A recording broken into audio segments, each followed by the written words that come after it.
Good morning, my name's Shona. I work for Contact as a parent advisor.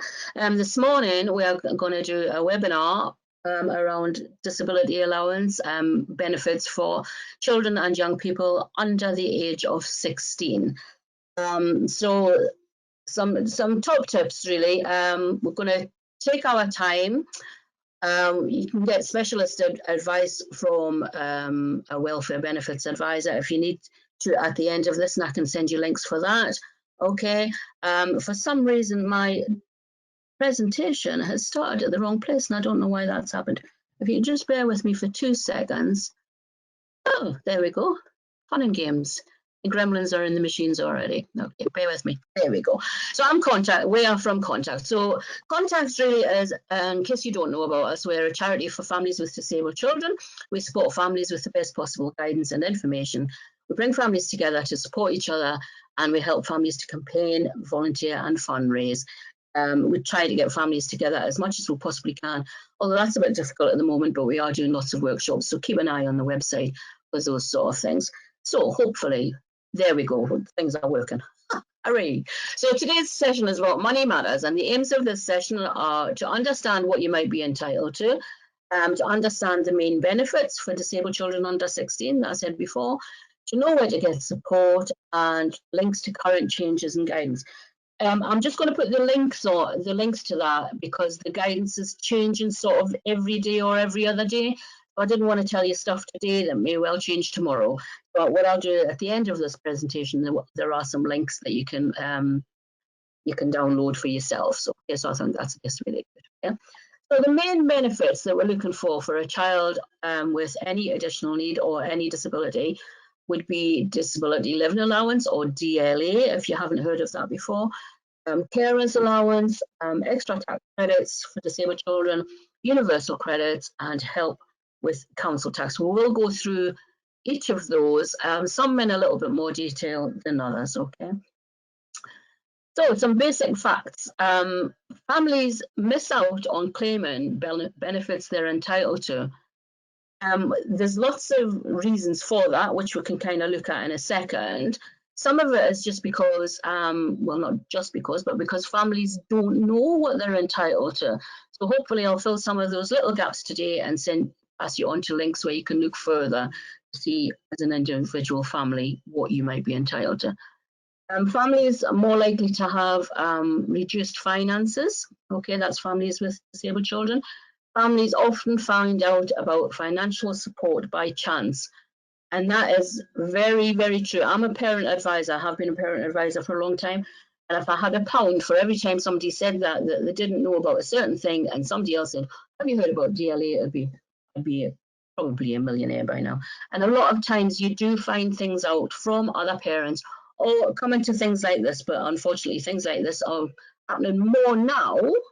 Not unfortunate they're actually happening, just unfortunate that they didn't happen so much before, I suppose. Okay. So the reasons for not claiming, so the reasons could be you don't know about them, because as a parent with a child with additional needs, it's not really your first thing that you think about. Is it really about benefits and stuff? So you might not know about them. You might not know where to ask for them, because it's one of those, you don't know what you don't know until you know it. Okay? Your child may not have a diagnosis. So if your child's not got a diagnosis, you might be under the impression that you aren't eligible for these things, the DLA and things, okay? And that's kind of not true, but we'll go into that a little bit more in a bit, okay? Families assume they're not entitled to anything, and that could be because the child might have additional needs, and you think, oh, my child has to be in a wheelchair, and so obviously disabled that you may not get it, and that again is a bit of another myth. Some families are given wrong information. Unfortunately, that still does happen. Personally, I was given really duff information when my son was little. He's now 23, but when he was small, I was given really duff information, and I didn't get any benefits until he was about 6 or 7, and I had to really fight for that and go to the parliamentary ombudsman to make sure I got everything that he was entitled to and make it get backdated. So hopefully nobody's in that situation, and hopefully people are more aware of DLA and other benefits. So hopefully the wrong information stuff will be in the minority. The forms are difficult to complete. If you've done the DLA form, you will know that, and if you haven't, it is difficult, but it's not impossible because lots of people have done it beforehand. It's just sort of knowing what to put in, what's relevant, what's not, and stuff. But we can go through that as well. Some families don't see the child as disabled. So if your child's in a wheelchair, then you would say, yes, my child is disabled. But if you have a child that might have another condition, those invisible conditions such as autism and other things, you might not see your child as having a disability. Disability, I suppose, is a word that's not a very nice word to have to think about. But if you don't see your child as disability, then you wouldn't think to automatically claim for these things for disability living allowance, would you? Okay. So like I said before, disability living allowance is probably one of the main benefits that people can apply for. I would say if your child has got a additional need or a disability, then I would always say apply for it. You don't know what level of award you might get until you apply for it. And again, we'll talk about the myths around diagnosis and stuff like that.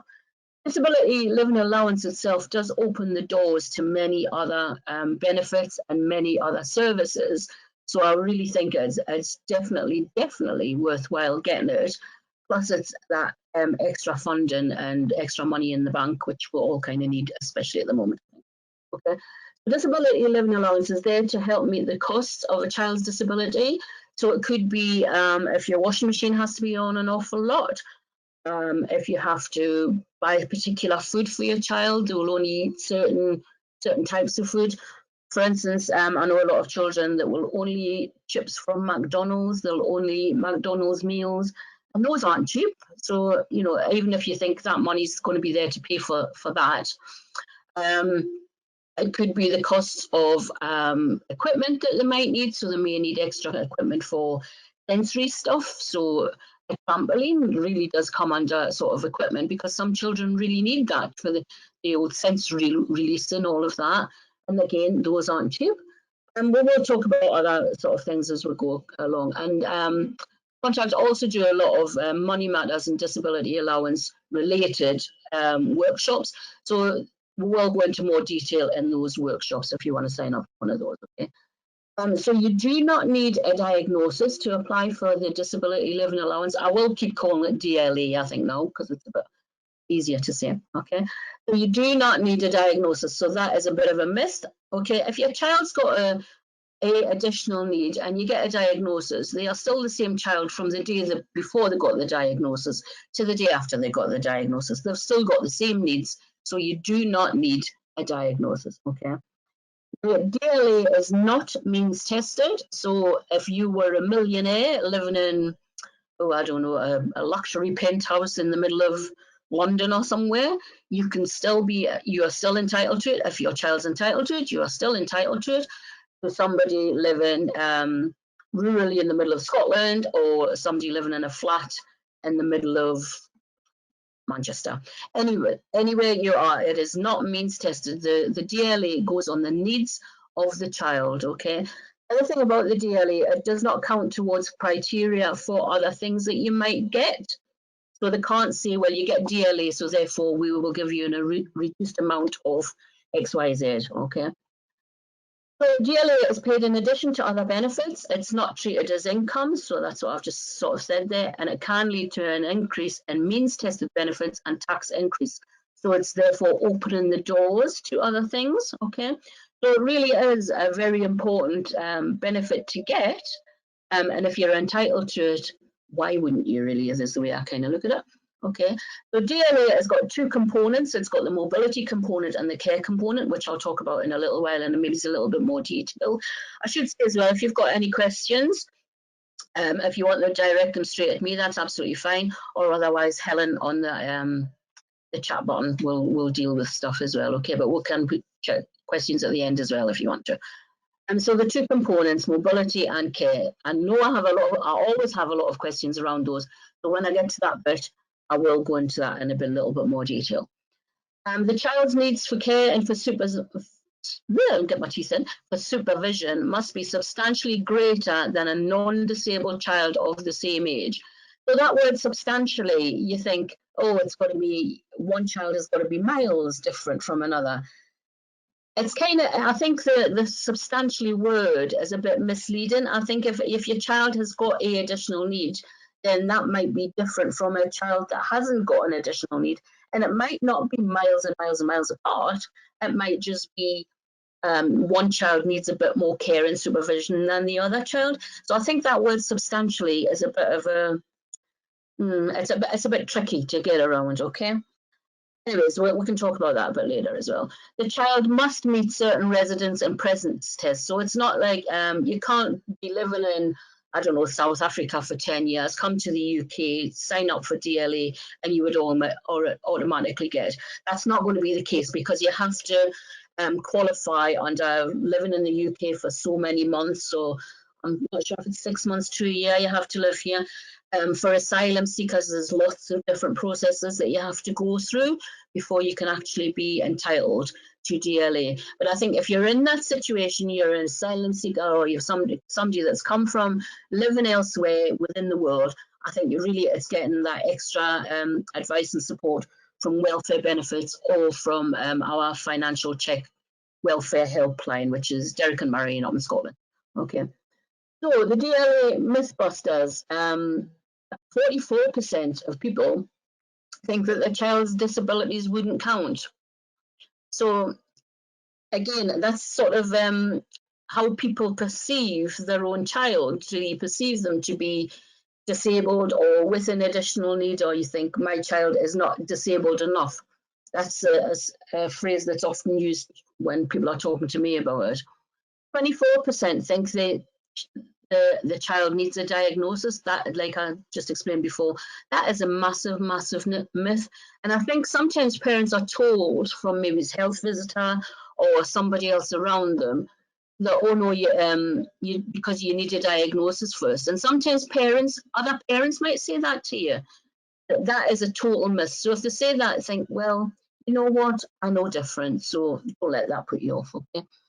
18% of people feel uneasy claiming benefits for their disabled child.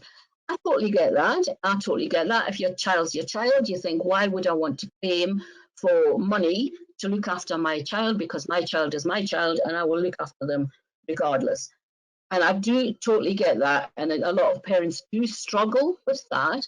But if you think of it as a means to an end, okay, so a means to getting McDonald's tips, or if you want to go out on an activity and you have to get a taxi rather than a bus, then think of it, that money would pay for the taxi, so your child could still go to that place.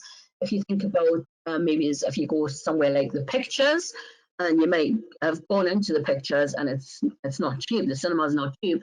By the time you've got in and you've bought your popcorn and you've bought your ticket to see the film and all of that, and then your child has sat there for 5 minutes and like, no, can't handle it, it's too noisy, too dark, too much stuff going on, just want to be there, and they come out again. And then all of that money that you've just paid has kind of all went down the drain, hasn't it? So if you think about it, for that reason, and it could be that reason alone, and why should your child not go to the Pictures?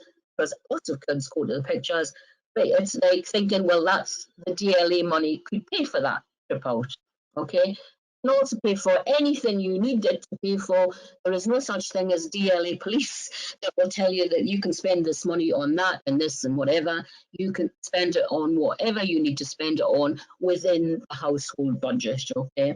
So a lot of people do put the DLA money away and put it in the bank and save it for the child for later years, or for a bit of equipment that they might need, or a big holiday or something.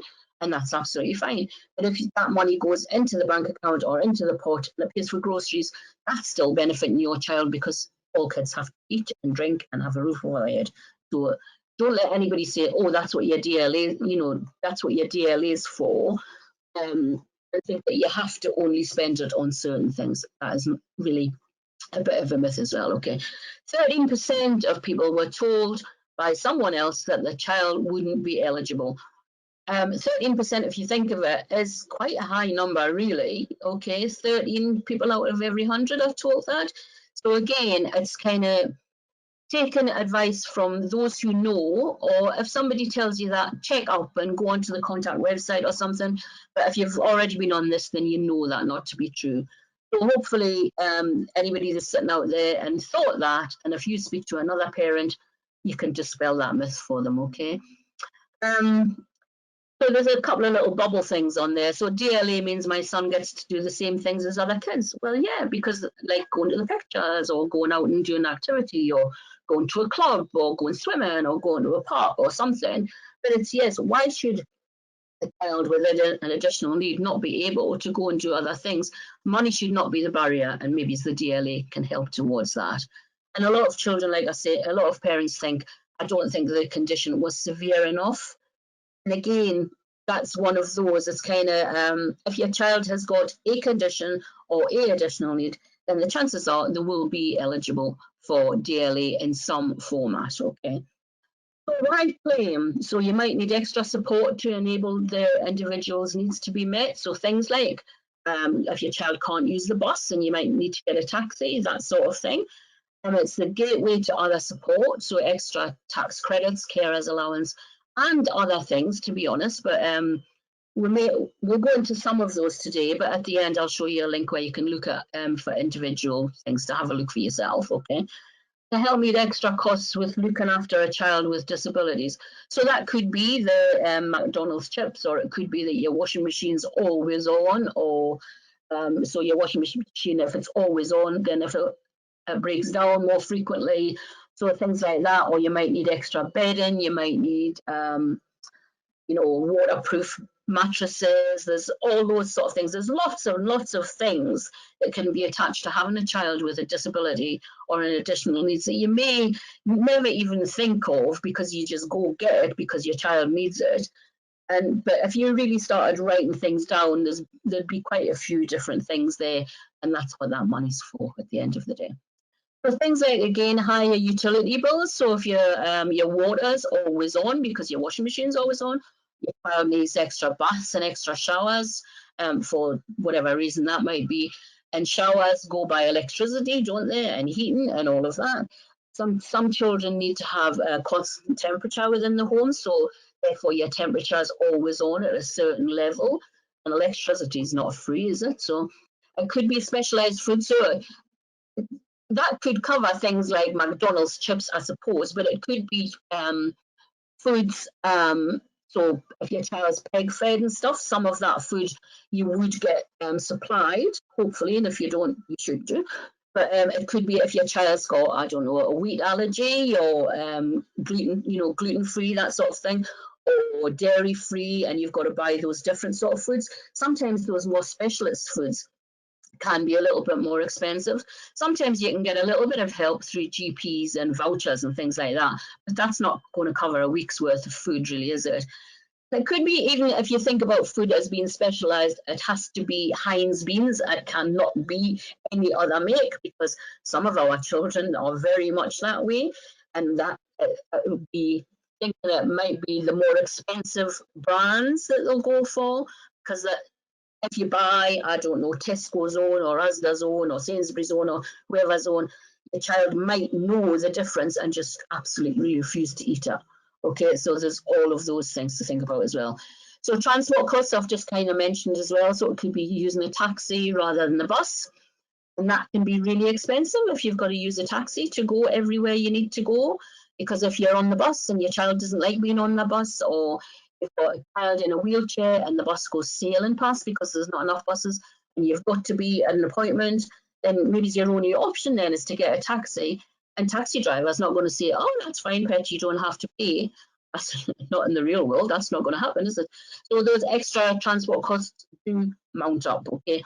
And why, for your child to be out and about and do what every other child has the opportunity to do, the cost of a taxi to get them there and back shouldn't be a barrier to that, okay? Extra washing, so specific clothing, so that's your washing machine.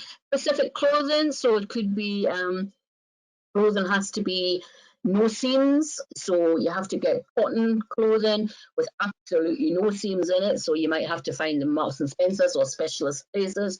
because some children cannot bear socks with seams in, or things with labels in, or certain textures or certain colours.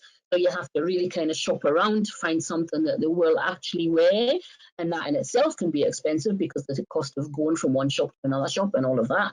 Okay. Additional purchase of bedding, so it could be sort of waterproof mattress, or it could be like an undersheet, like a waterproof mattress cover, you know, waterproof sheets for under the actual sheets. It could be things like weighted blankets, those sort of things. And again, it starts to mount up, doesn't it? All of these costs start to mount up. Replacing household items more frequently, so that could be your washing machine or your fridge. If your child's forever in the fridge and slams the door, then that door's not going to last forever, is it? Or it could be things like the TV. Maybe they've tucked something at the TV. Believe me, that does happen, because this happened in my house when my son was small. So chucking the TV, breaking the TV, or things like iPads. You know, a lot of children have iPads and have laptops and things. And an iPad, if a child's in a bit of a moody, the iPad might be the first thing to go, and that's not cheap to keep replacing that, is it? Or to get insurance out on it. So the insurance is only going to cover so much. So again, it's about replacing different objects around the house. So how do you claim? So to get a claim form, you need to ring the Disability Living Allowance helpline. The number's on there. And you ask them for a disability living allowance form for a child under 16. Be quite specific when you ask for it, because if you end up getting the wrong form, or you get for an older person, then it's kind of wasted everybody's time, isn't it? So if you phone as well, you get the payment as backdated to the date of the phone call. So if you ring today to get a DLA form, then today's date is the 9th of September, right on your calendar. Rang for the DLA form today, and the payment and the award will start from today. Okay, you've got then 6 weeks deadline to complete the form. So I would say if you're going to ring today, start straight away getting your evidence together to start thinking about doing that form, because before you know it, 6 weeks will be over, and you don't want to rush the form at the end, because it's when the forms are rushed that mistakes are made, and people invariably do not get the award that they're entitled to. So the thing is, it takes time to go through this form. Not an easy form to fill in, and we can talk about that as we go on. It is not easy form to fill in. Okay. But think of as many professionals as possible who can help support the claim, and ask them to support evidence. If you've already got stuff like that, then get it out and start photocopying it. Okay. But start thinking, okay, who do I know? Who's involved with my child? So it could be school. That might be a place to start. If your child's got an education, health and care plan, then photocopy that, because that might be quite useful to put in there. If your child's at a specialist school, I'm pretty sure the staff within most specialist schools will have done letters of support at some time or other. So maybe ask them, get a quick phone call or a note in the homeschool diary if you've got such a thing. Okay. Pediatricians are always really used to helping as well. So if you've got a good pediatrician, they really will be used to doing those letters of support, and those can be really valuable letters of support to use as evidence. I would say that whenever you do get any form of evidence, do not send your originals. Or if you send your originals, photocopy them to bits, so you've got copies within your house, because copies can always be used again, or the original can always be copied. Okay, so don't just send one and then you haven't got any copies left. Okay, because you will never really get it back from the DLA. They might say they'll send it back, but more often than not, they don't send it back. Okay, it's a good idea to get help filling in the form, especially if it's your first one. And the first one can be quite scary and very daunting. Okay, so if it's the first one you're ever going to do, arrange with your local welfare benefits or citizens advice, or look in your own area to see who can help you. Sometimes other parents can talk you through it, but they don't know your child like you do. And sometimes it's kind of thinking, well, okay, I need maybe a little bit more specialist advice here. Contact, we can't help filling in the forms, unfortunately, but you can look at our little booklets about there's one, I can't remember the exact title, but it's about the DLA. So if you look on the Contact website, that gives you some very good tips and some handy things to try out and to things to look for, and maybe to think about how to phrase things and stuff like that. But the most important thing is trying to get the information in. And sometimes that is very daunting, like I say, especially at the beginning, if it's your first time doing it. And sometimes you might need a bit of help to do that. So this is the front page of the form. It's not exactly friendly looking, is it, to start with? But then again, it's a government form, so we don't expect to be friendly and singing and dancing, do we? So the form itself, if that's what you're looking for. So if you ring them and then a few days from now you get a form, that's what the front page should look like. If it doesn't look like that, then maybe you've got the wrong form. Okay, so hopefully that even seeing that will actually help. Okay. So then we're looking at the components of the DLA. When you get the form, you're not aware that it's in different components and all of that. So the DLA has got two components. It's got the care component and the mobility component. So it's kind of, they're kind of separate within the document, if you like. So it's kind of thinking the whole form that you're filling in is evidencing how much care your child needs and how much difficulty they have with mobility. Mobility part is a biggie, but I'll go through that in a little bit more detail in a second when we get to it, okay? So the DLA care components, from 3 months or from birth, if the child has got a terminal illness, the child must require either substantially more help with bodily functions, okay, or substantially more supervision than a child of the same age. So you think from 3 months or from birth, well, that child's a baby. A baby needs an awful lot of looking after anyways. Any baby needs a lot of looking after. But if your child has got a condition that they've been born with, or they've had a lot of medical interventions from birth, or, the people, they've been diagnosed with a condition at birth, and I think it's your best support and evidence is going to be from pediatricians or consultants within the hospital, if you can get them. So it's always worth asking, okay, if you're applying for a child or from birth or from the age of 3 months, it's always worth asking those people that were involved around the birth of your child if they could help you by putting something in writing for you, okay? But bearing in mind that a baby does need an awful lot of looking after, as you're kind of looking at, they might need a bit more. So, for instance, you can apply from, say if your child has Down syndrome, then a child is born with Down syndrome, so we know that child has got Down syndrome. So that child, that little baby with Down syndrome, you can apply from the age of 3 months, because we know from 6 months from now, that child is still going to have Down syndrome. So it's going to be 3 months previously and at least 6 months coming up. That condition is going to be the same, okay?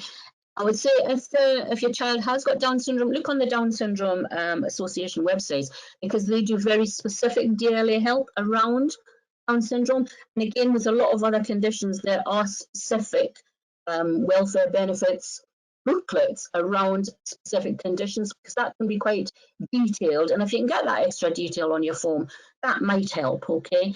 But like I say, you can always use the Contact one as a more generic one. But if it helps, go to a specific organisation, okay?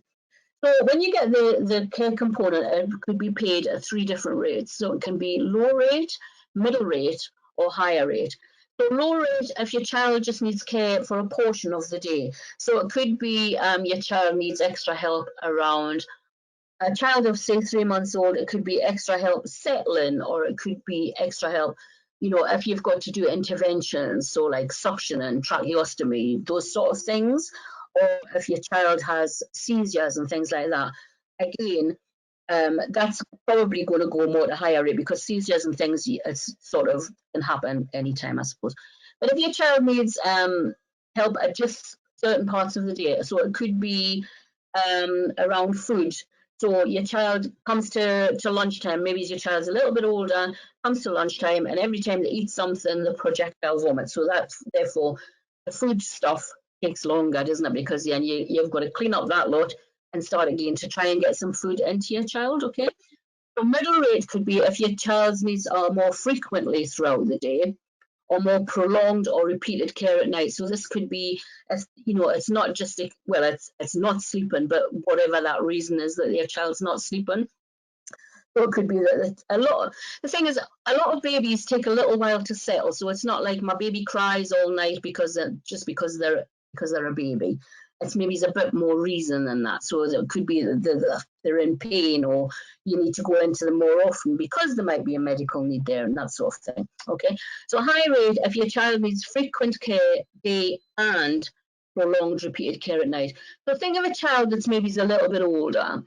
If you have a child with autism or ADHD or something like that, say autism, right?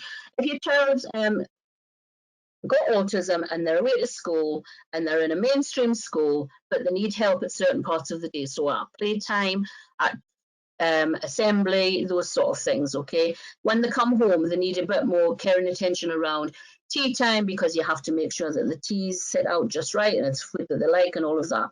So then that child might be get a low rate, okay? Middle rate could be that if there's somebody needs to be with your child sort of all day in school, so your child might be in mainstream school, but they've got one-to-one support in school, and when they come home, you are always there. You cannot go out the house, you cannot leave them, you can't just go in the garden and all of that. So that could be middle rate. High rate could be that your child has all of those care and supervision and somebody around them all day and all night, okay? Some children need somebody with them all day, but when it comes to night time, they sleep and they go to sleep and they're absolutely fine, and they go to bed at 8 o'clock and wake up at 7 o'clock in the morning, not a bit of problem. Those children would be entitled to middle rate. If your child is 24/7 or looking after, you're looking after them all through the day, but then they go to bed and for whatever reasons they are not sleeping during the night, I would be looking at high rate. So the high rate for the night time for a child that we've described there could be because they don't sleep. It takes them a long time to settle to go to sleep. There could be certain things that you've got to do. You've got to speak every little boy in the bedroom, say night night, and if you get one wrong, you've got to start again. You have to have the covers just so. You have to have Thomas bed covers, otherwise the child won't get in there. And then once you get them into bed and eventually they do go to sleep, they're awake again at 1 o'clock in the morning, then they go back to sleep and they're awake at 3 o'clock in the morning. So those children that are up and down, and if that's happening more often than not during the day, then I would say you should really be entitled to high rate on the care part. It could also be for reasons of their disability. So if you have to go in and do suctioning or for seizures, those sort of things during the night, that would be high rate as well. It could also be if your child has recurring night terrors, they're a sleepwalker, it just, for whatever reason, they are not settling, or they're in pads or nappies and you have to go in and change them. Those all become nighttime needs, okay? So if your child's anything amongst any of those sort of things, I would seriously think about having a look at it and thinking, you know what, this could qualify for high rate. And if you're not sure, get advice, because somebody will be able to help you and talk you through it all, okay?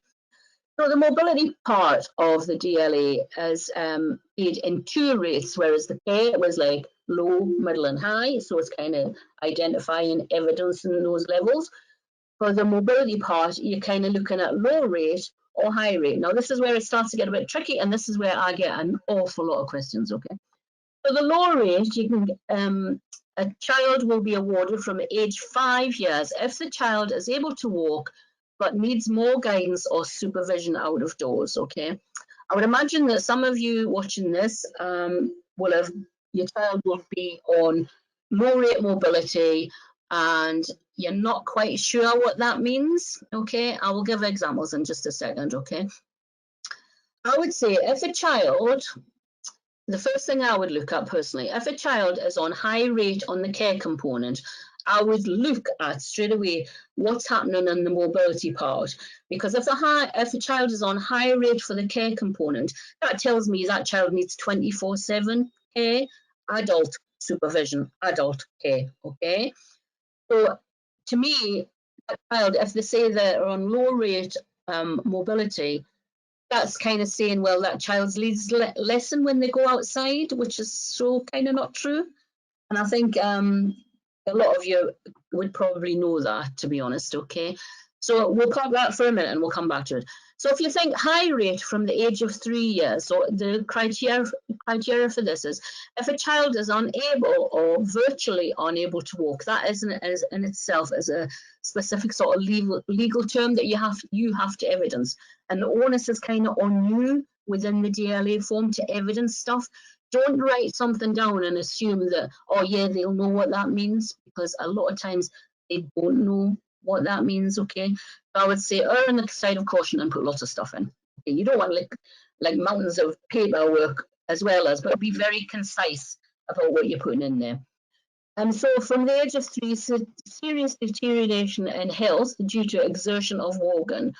So that could be, you know, if your child's got very physical things going on with their legs and their joints and stuff like that, and maybe they just can't physically walk very far, then yes, I would say that child would be high rate. So that could be conditions like cerebral palsy, hemiplegia, but it's going to depend very much individual from child to child. But it could be lots of other conditions as well, where a child, if this walk too far, they can't do it. Or it could be related to heart conditions, or if child's on, you know, if they walk too far, then the heart's pumping too fast, so then they need to sit down. So it all becomes interlinked with medical stuff and more physical stuff, not just the legs. Do you see what I mean? If your child has a severe visual impairment or is therefore blind, again, that is really going to impact on a child's mobility, because if you've got a visual impairment, you might not hear things coming towards you. If you've got hearing impairment, sorry, but if you've got a visual impairment, you might not see people coming towards you. And especially if you think you're outside, there's lots of roads and there's cars and all of that. And if you walk out to go onto the road and you don't hear or see something coming, or your peripheral damage vision is compromised in some way, then I would seriously start looking at high rate for your child if that's the case. If your child has a severe mental impairment and challenging behaviour, again, this is a biggie. This is from the age of 3 years old, okay? So it kind of relates to what I'm saying about the low rate from age 5 to the high rate from age 3. So this is where I do get an awful lot of questions. I'll get the questions where there might be a 5-year-old little boy with autism or Down syndrome or Rubinstein-Taybi syndrome or something, whatever that thing is. Maybe he's even undiagnosed, okay? But that little 5-year-old is outside. They have this, what they call challenging behaviour. So it could be the refusing to walk. So you walk outside and you might go for a walk to the shop that normally would take 10 minutes there, 10 minutes back. And 2 hours later, you're still not home because you haven't got past the garden gate, because your child's lying in the middle of the road, kicking and screaming because and not cope with what's going on around them.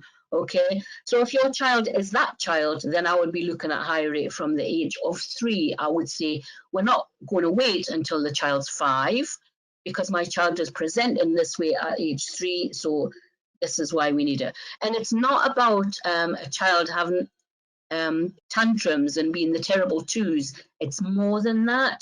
But as a parent, you would kind of know if it's more than that, or if people around you would know if it's not just the terrible 2 stage, it's more than that. Okay, and this is where your evidence really becomes important, because you could say that to the DWP, well, my child kicks and screams and lies in the middle of the road, that don't understand road danger, that don't understand stranger danger. I've got to physically hold on to them. For a 3-year-old, yes, you would do that anyways. But a lot of 3-year-olds you would say, stop at the side of the road, hold mum or dad's hand, don't run away. And sometimes they might do it, but then they'd get told off and they'd learn the consequences. Some children do not understand the consequences yet. They haven't got to that stage yet. So if that's kind of your child and it's no awareness of danger, and you get punched and hit, or the lion screaming in the middle of the floor and all of that sort of stuff, then that's when you're looking from high range from age of 3. And that's possibly linked to this severe mental impairment. And as a parent, that is not a nice thing to have to say about your child, but sometimes if that's the way it is, that's the way it is. And that might sound harsh, but for the purposes of DLA, you need to put everything in, warts and all, to get the right award that you are entitled to. Okay. So I think top tips. This is why really you have to kind of take your time to go through the form.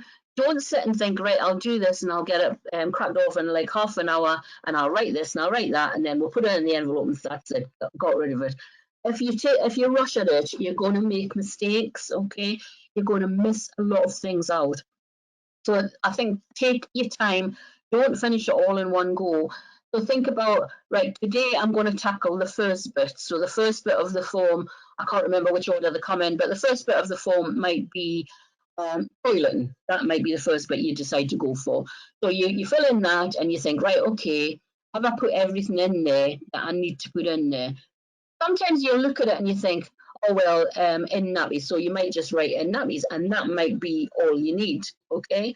But sometimes a child might be going into the toilet, like going in and being toilet trained, but there might be lots of other things going on around. So can you leave them in the bathroom by themselves? Would they flood the place? Would they put the hot taps on? Would they scald themselves? Do you have to have the cleaners and things locked away because they would try and drink it, eat it, you know, all of that stuff. So that a simple thing like going to the toilet can be like a bit of a military operation. So that's another reason why you have to think outside of what that question is, and to think, right, what is actually going on here. So that's why taking your time. Get specialist advice, like I say, from a welfare benefits advisor, somebody in your area. A lot of areas do have welfare benefits teams. You can get citizens advice that do have those sections, but obviously you want somebody that knows what they're doing, because you don't want somebody just to rattle it off. I would always say as well, don't just hand over your form to somebody and say, you fill it in for me, because then you're not learning how to do it. Sit with that advisor, even if it's the first time you do it, sit with that advisor, go through it bit by bit. It might take a couple of visits to go through it. Go through it with them. So when the next form comes further down the line in a year, couple of years, whatever that is, you know then how to do it. Okay. You can't always, you know, if you're relying on somebody else to do it for you all the time, then mistakes can be made and you might not get the right award. If you do it yourself, at least you know everything's in there. Okay.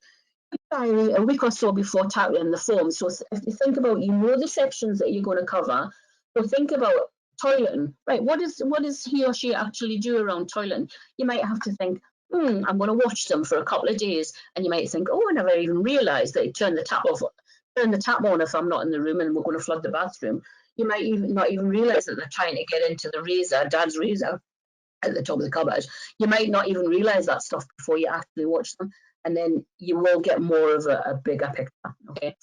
Also, mistakes if you put them on the form rather than using that Tipp-Ex stuff, okay, because that just makes a bit of a mess and makes holes in it all. I would say if you can, when you get the actual form through the post, there is one you can do online, so you can practice on the one online, okay, or just use your notebook just to have different sections. Write it down somewhere first before you transfer it to the form, and that way you're less likely to make mistakes and have to cross things up. Give as much information as possible, okay? So be quite descriptive, especially on things like the mobility.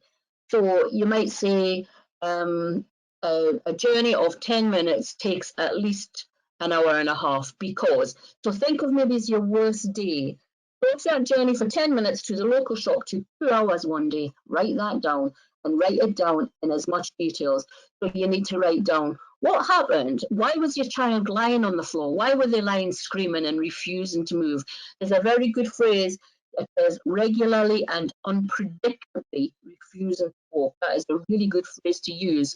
But if your child is that regular and unpredictable, then use that wherever you need to use that, because that shows that your child, sometimes it might just come from nowhere, but there's no hit the floor, not moving, can't do anything. They might be kicking and screaming. Give as much detail as you can, okay?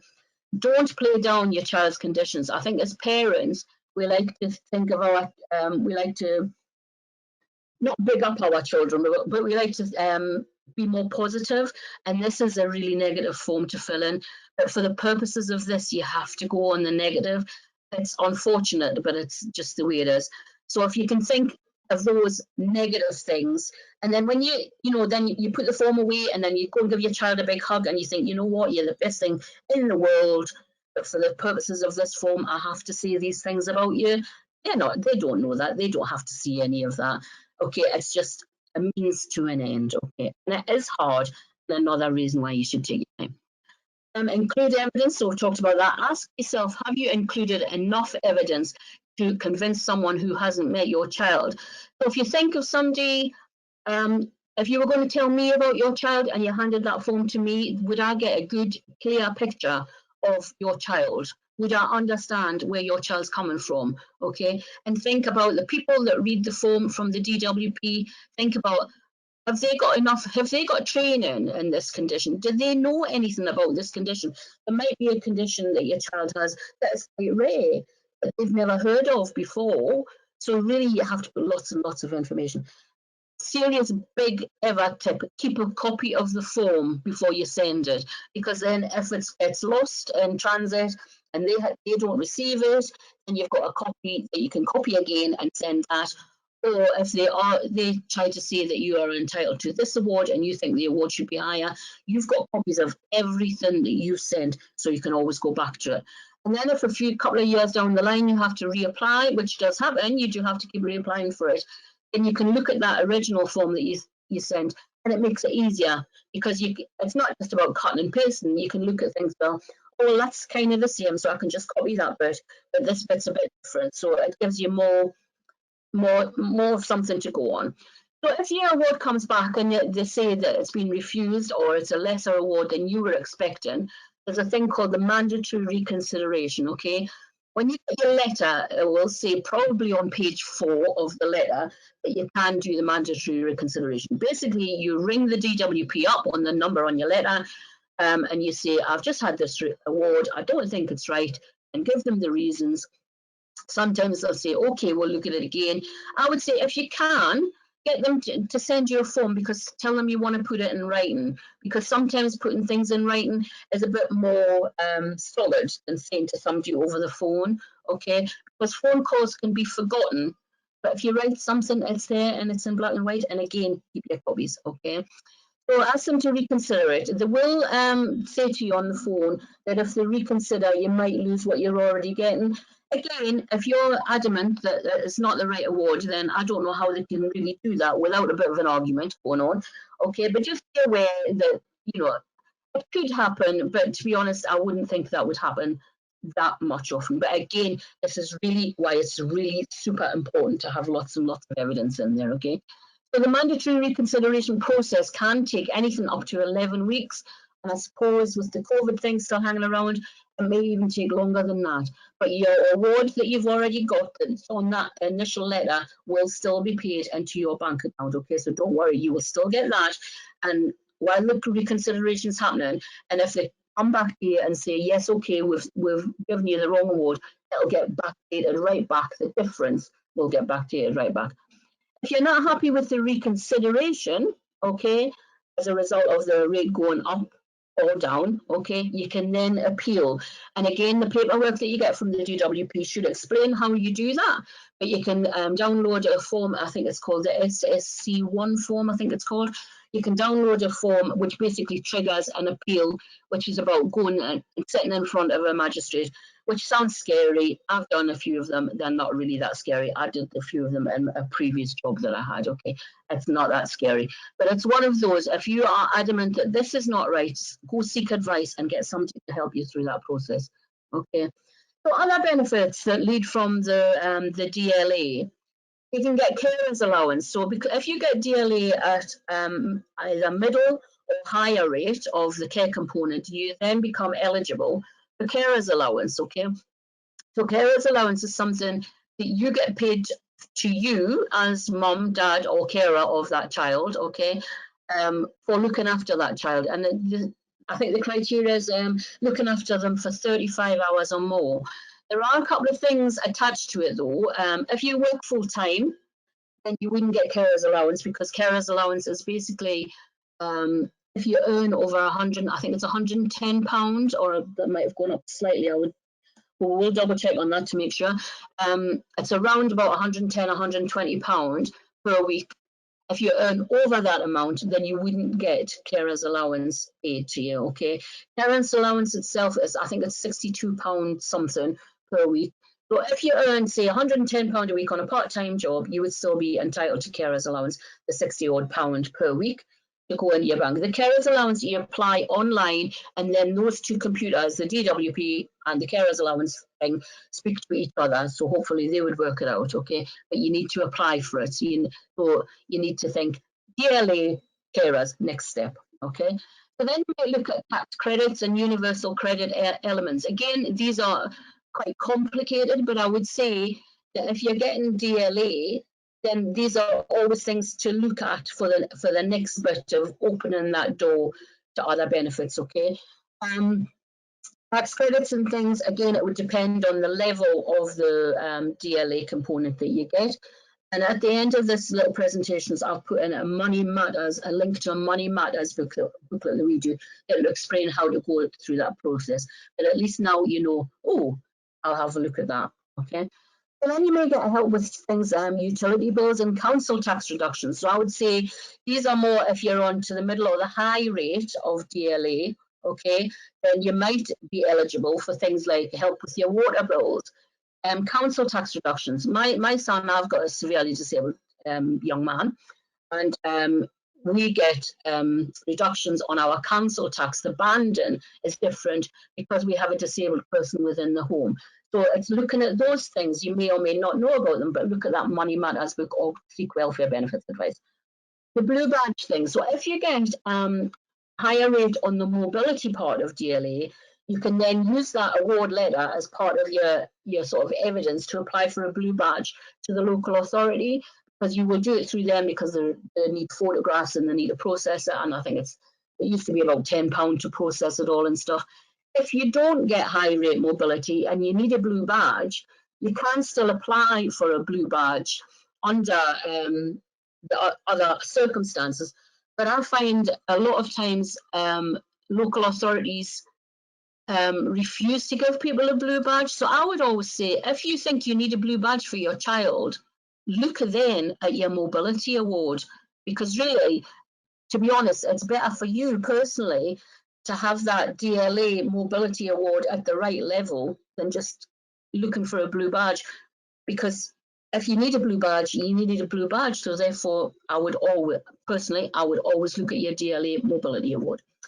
You might then get the cinema cards, which is the CA card. So a lot of times you can get concessions into the pictures, into the cinema and stuff. Again, so I talked at the beginning about how that can be really expensive to go to the pictures and stuff. But if you have a cinema card, that's really going to help. A MAPS card is things to get you in as a family. So you can get concessions into like various places. So it could be museums or places of interest and stuff around where you live. Okay, and sometimes you can get concessions for your child, or your child goes free and you pay a concession for the carer. But it's a lot cheaper to get those things, and that helps you save money at the end of the day. You may get help with a bus or rail cards and things like that. So again, the DLA, showing the DLA, and if you've got eligibility for other benefits, all of those become part of your evidence, okay? If you get DLA as well, it also helps towards things like the family fund and grants if you needed to find equipment. So if your child needs lots of sensory equipment and you think, you know what, I've bought this trampoline and now I've got no money left and we need a bubble tube and we need all of these bouncy balls and all of these different sensory bits of equipment, or an adapted bike, or it could be you need a new washing machine, or there's lots of things. So you could look at the family fund and see what they can supply and what they can't supply, because there are certain things that they won't help fund towards. But the family fund, one of their first questions will ask you about your DLA award, and that becomes, if you've got the right DLA award, then that's going to help towards the family fund application, just as evidence, okay, just as evidence. Then it doesn't, it's not going to take into account the amount that you get coming in and all of that for the family fund. That's kind of as part of your support and evidence. And that would be the same for quite a lot of different grants, I think, okay? So the carer's allowance in itself is not means tested, okay? There's an earnings limit, so I think we've kind of gone through that. You can claim it if your child gets DLA at middle or high rate, or PIP is personal independence. award. And basically that's when your child hits 16. But I think there has been some talk about that moving up to 18. But kind of watch the contact website and think for stuff like that, for changes. Okay. Providing at least 35 hours a week. You can't get carers allowance if you're a full-time student. That's another thing you have to be careful of. So if you want to go to college, make sure it's under 21 hours of study time and stuff, okay? Again, just look at everything just to make sure it doesn't affect certain things, okay? So anyone that makes the test claim doesn't necessarily have to be a parent. So if you're at work and your mum or grandma is looking after your child, could it be that grandma then claims carers allowance because you can't, because you're at work and you're over that threshold, but grandma's there looking after your child? Could grandma then get it? So have a look at all of that stuff as well. So the tax credits things, so it's an additional element if your child receives DLA. It's based on annual taxable income. It's whether you're in work or not, and as circumstances change, you must tell the tax credit office, because if you don't and they catch you, then they're obviously going to want money back, and that's not really a good thing, is it really? It can be paid alongside your child tax credit. This is the working tax credit. It goes through your working hours criteria. You've got one dependent child or a disabled worker or 30 hours at a very low income. And you can get the meat on the bones of this if you come to a workshop or look at the Money Matters booklet or the contact website that will give you more information. And it's based on your income, the working tax credits, okay? And that comes through HMC. So it's all very official letters and stuff, but it's kind of putting in your evidence and all of that, and it's kind of make sure you tell them of any changes because you don't want to be caught with stuff. Universal credit, yeah, you may or may not have heard this before. And so it says here, new means tested. It's not that new anymore. It replaces lots of other benefits. Okay, so it's like consolidating a lot of benefits into one thing. Okay, you get a single monthly payment and it is in arrears. There's lots of things going on with universal credit at the moment with COVID. So again, check out the link that I'll give you at the end of this presentation, because that'll give you the bang up to date stuff that's going on with that. Okay. So you get the single monthly payment and arrears, and it includes money to cover rent. So I would say, it's one of those, if you're not sure and if you're not sure about handling money, get some advice to help somebody help you, right? How do I do this, and how do I help you chart what you're going to pay out and when and all of that? Because I think with the universal credit, it can be really, really easy to fall into debt with it. And I hear a lot of stories of that sort of thing. And especially at the moment, with a lot of people not being in work and being furloughed, not knowing where you're going with jobs and stuff like that, it's really, really important to try and get that extra financial advice, I think, to make sure you're getting everything that you can get. That's the first thing, but everything has been handled properly. Okay, universal credit can be claimed online. It's usually a 5-week wait for the first payment. Again, COVID might impact on that. If COVID's starting to come up a bit in your area, it could be there's going to be a bit more of a weight on that, which is a bit of a nightmare, but it's just one of those, I think COVID we can't help at the moment, okay? Initially only applies to certain claims, new claims in certain postcode areas. I think it's been rolled out quite a lot at the moment, but check in your own individual area. In the northeast, it's kind of out there already. But again, if you're not sure and if you need some help with that, do go to welfare benefits. Okay. So if you're an existing claimant and you're getting universal credit, excuse me. So if you're an existing claimant, you've got no change in circumstances, you will not be asked to claim for universal credit at the time being, okay? This is even if you live in a full service area. So full service, I think Newcastle in this area is, Gateshead is in this area. I'm not sure North Tyneside, check in your own area, okay? Existing claimants will be automatically moved on to universal credit at some point between 2019, last year, till 2022. And this is called managed migration. And every local authority will have on their website where you're at in that certain stage, okay?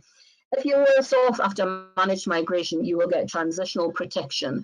So you will get a top-up payment. Again, that will be explained hopefully, when you apply for it, if you do apply for it. So there's some concerns around universal credit, okay? So the disability element is lower for most children, okay? Disabled parents will either get a carer element or a disability element, but not both. Again, if you need to know more about this, come on to the Money Matters websites that we do, because there will be lots and lots of further information. Just unfortunately, I haven't got time to explain lots of it within this webinar, okay? Or look online, okay? So no payments for looked after children and residential accommodation, okay? And where a couple both care full-time for the same disabled child, only one partner may be asked to look for work. So even if your child's got very high needs and it takes two of you, that's where there's going to be a bit of a mismatch, I think, with the universal credit as well. So really take advice. If you're not sure, take advice and try, and because you need it to work with you. If you're trying to claim benefits, you need the benefits to work for you, not against you. Okay, so I would say if that's an issue, definitely get some extra advice to help you with that. Okay. So the positives of the universal credit: you can get a carer's addition even if your earnings are too high to get a carer's allowance. So I suppose that's something. You don't need to work 16 hours to get help with childcare. Any number of hours will do. Okay. 85% of childcare costs are met, so that's a bit of a bonus, I suppose. Those eligible for carers allowance are exempt from all conditionality, including work-focused interviews. Okay. So if you say if your job centre or Universal Credit or whoever are saying you've got to now go to the job centre, sign on and do a work program, looking for work program, whatever. If you are a carer, then they can't make you do that. Okay, you become exempt. Okay, because if you're a carer, you can't go to work if you're a carer because your child needs you. Okay, you can't just take any job because the job centre have told you to, because your child needs you. You might be able to go find a job yourself that can work around things, but you can't be told to go and take that job, otherwise you'll lose that money because you're a carer and you've proved that you're a carer. Okay, so help with council tax. So you might get a disability reduction. So it could be if you need extra, you need an extra room to house wheelchair. My house, we've got a wheelchair, we've got a step climber thing to get my son upstairs. So the council tax reduction should look at those sort of things. If you've got an adapted home, so if you've got a wet room, downstairs loo, all of that, and a council tax banding, that might put you up for banding. But if those things are there for reasons of the disability of your child, then the council would maybe put you on a bit of a reduction rather than putting it up there. Okay, so you might get a local help with local support schemes and council tax discount. Okay, so it's worth looking at all of those things. So on the contact website, there's a page there and it shows you there what to look for. Help with council tax bills. So that could be all sorts of council things, but it can also be help with water, your water bills, all sorts of things. Okay, so these are things that you need to look for online. I just took some real quick photos, screenshots of these. So if you look on the contact website, the coronavirus and welfare, I can't even say it, and welfare benefits, that's the sort of page you're looking for. That's the front page, okay? There's lots and lots of questions on there that do change pretty quickly, okay? So have a look on there, and there's lots of question and answer. So there's a thing there, what benefits can I claim if I need to take time off work because I have coronavirus or I'm following government guidance and self-isolating. So that is all really relevant at the moment, which may impact some of you out there, okay? So I would definitely say keep up to date with the contact pages on that. You can sign up for them to send it to you, but it's on the website anyways if you don't want it sent to you. The little booklet there that I've highlighted is Money Matters, okay? We do also do one around DLA for your child. But this Money Matters one goes on, it shows you about the tax credits and all of that in a little bit more detail. So individually look at those, because it could just be that you are entitled to some of those things, and it's better that the money's in your pocket than it is in the government's pocket, is the way I see things, okay? So I think we've kind of come to the end. I'll just kind of go through this a little bit to help. So if you're thinking about you're applying for DLA and it's all a bit of a minefield and you're not quite sure where to go and the money's kind of all over the place, or if something's happened and you've got into maybe a bit of a pickle and there's debt and stuff, which is happening, unfortunately it is happening. I think it's just the way things are at the moment. just bear in mind that there are places that can help you. So you could go to condition-specific organisations that we've talked about, carers organisations, you know, carer centres can help with stuff. Local authority welfare rights departments, again, if it's around money, you want somebody a bit more specialised if it's around money. Citizens advice, if they do welfare rights, make sure that they do it. I know in the northeast, South Tyneside have got welfare rights department. I think Gateshead have too, so double check, okay? I think at the moment, a lot of them will be online or by phone anyways. Have a look at the online offer first and make sure that you get put through the right person, isn't it? If there's, for a Northeast audience, Disability North, they do stuff, okay? The contact helpline. So we've got a helpline, but we've got a dedicated helpline for welfare and benefits. And they do a callback service, and they are absolutely brilliant. And I'm not just saying that because I work for Contact.